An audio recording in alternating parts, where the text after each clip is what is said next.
सुभाष अब अपने शहर में रहता था क्योंकि उसके पिताजी गांव के थे।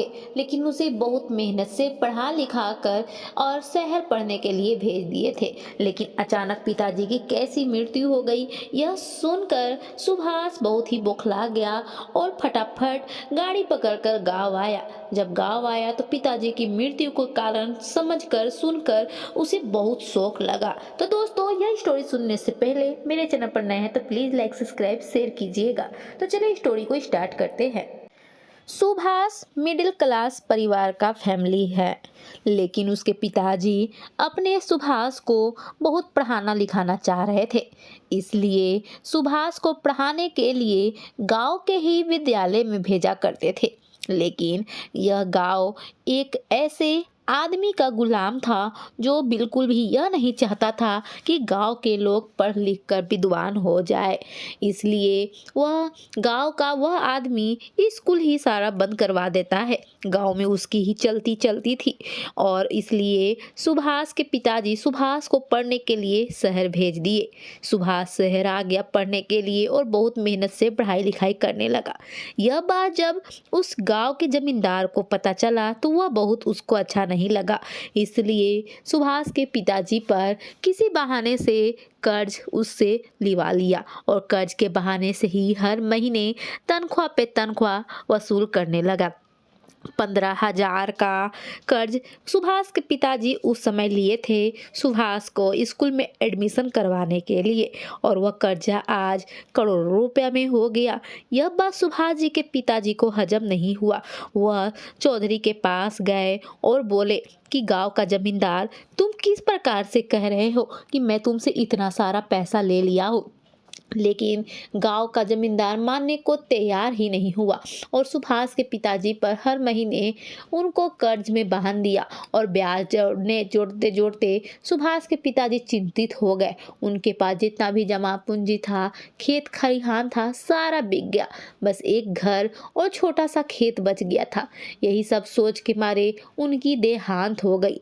लेकिन आज सुभाष पढ़ लिख कर बहुत बड़ा आदमी बन चुका था शहर में।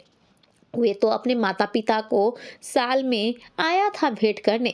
लेकिन एकाएक सुभाष के पास उसके दोस्त का फोन आता है और बोलता है, सुभाष, तुम्हारे पिताजी की अचानक मृत्यु हो गई है। यह सुनकर सुभाष बहुत ही बौखला जाता है।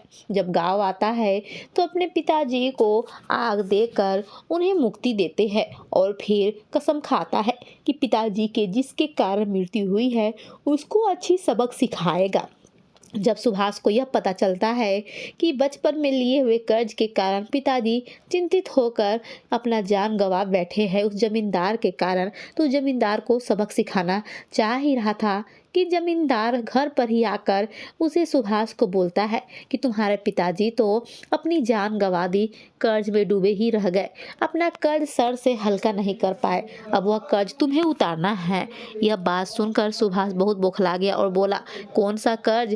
बचपन में लिए हुए 15,000 रुपए में अभी तक तुम कितने कर्ज ले चुके हो? तुम अपना बही खाता दिखलाओ, नहीं तो चलो मैं पुलिस में रिपोर्ट करवाता हूँ।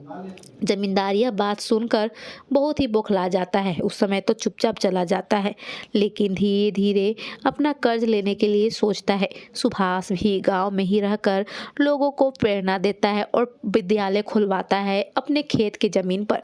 वहां पर तो बहुत लोग नहीं आ रहे थे पढ़ने, लेकिन बहुत प्रेरित करने के बाद कुछ लोग पढ़ने आने लगे और सुभाष के बातों में आने लगे। धीरे धीरे जमींदार की चलती खत्म होने लगी। अब जमींदार सोचने लगा कि सुभाष को हमें तो यहाँ से कैसे भी बेदखल करना चाहिए। इसलिए सुभाष के पास शर्त रखा कि तुम अपने शहर ही चले जाओ, मैं तुमसे कोई भी कर्ज नहीं लूँगा। सुभाष भी इस बात के लिए तैयार हो गया।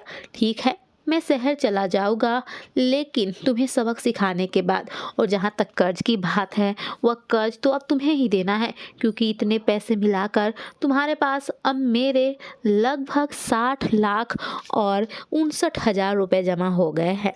यह सुनकर जमींदार और भी बौखला गया। सुभाष उसी समय फौरन पुलिस को इन्फॉर्म करके बुला लिया और जमींदार को जेल भिजवा दिया। लेकिन जमींदार का भी पहुंच बहुत दूर दूर था, इसलिए वह तुरंत बेल पर छूट गया और सुभाष को सबक सिखाने के लिए सोचा। सुभाष जब रात को सोया हुआ था तो जमींदार उसके घर में आग लगवा दिया। सुभाष का घर जलने लगा, लेकिन किसी वजह से वह और उसकी माँ किसी प्रकार से बच गए।